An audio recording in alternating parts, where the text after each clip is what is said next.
one. And the next one is, what is the name of all that is happening in Turkey today? Genocide, social cleansing, ethnic cleansing, state terror, political violence. If not, what is it? How should we define and the victims of it? And in terms of what terms should be advised to the world? I think there are a number of issues in here. First of all, like how you define this problem is also how you see it as well. So, for instance, if we were thinking about what's happening in Turkey to Hizmet Movement, that's a different issue. But what is happening in general, Turkey is an establishing of a new authoritarian regime.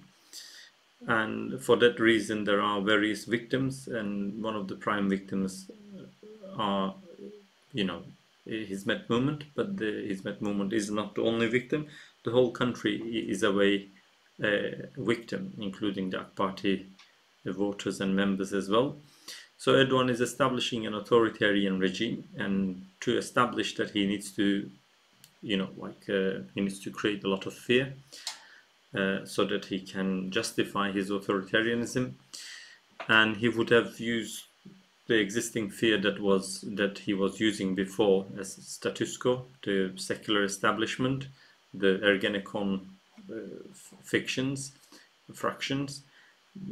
and he used it very well to gain some ground within the state, to make sure he was safe to a certain degree. Now he created a new enemy, i.e. the Hizmet Movement.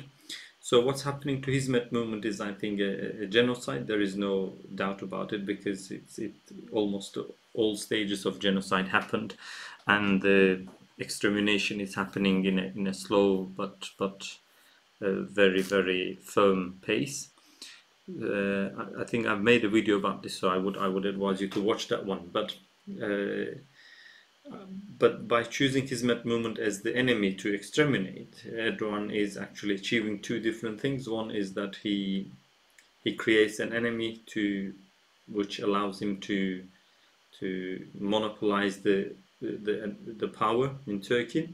He monopolizes this in two ways. A, he makes sure that there isn't any influence over the conservative Muslim voters that he relies upon. Hizmet could have been an influence over in changing their opinion. So he makes sure by finishing Hizmet Movement that possibility is not there, and all that voting base is relying heavily on Erdogan, by also ruling out other alternatives like Muhsin Yazıcıoğlu, Numan Kurtulmuş, Süleyman Soylu, and other politicians, by either taking them on his side or finishing them off. On the other side, he's frightening the seculars, by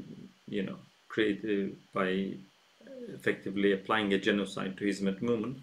He is creating a fear atmosphere that everyone else stays in line, because after all, the total number is less than 500,000 that he directly purges and disturbs and cancels passports and sack from positions and get rid of their institutions and stuff. But the indirect influence is among the half of the country is keeping them in line.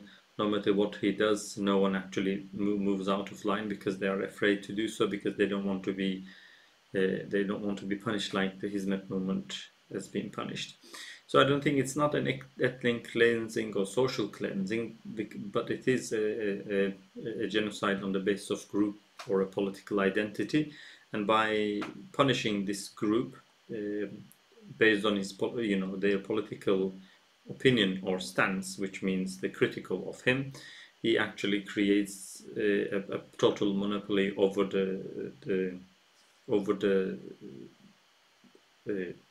his imminent voter base, and he creates a fear on the other side. So he justifies an authoritarian regime establishment.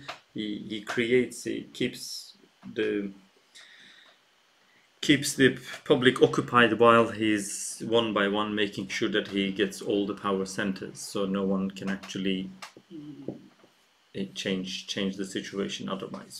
And I think it is still a developing problem, because this eventually means like there will be some sort of a civil war, either between secularists and Islamists, or between the Kurds and Turks. It depends on how it goes. So in either way, it's a difficult developing problem.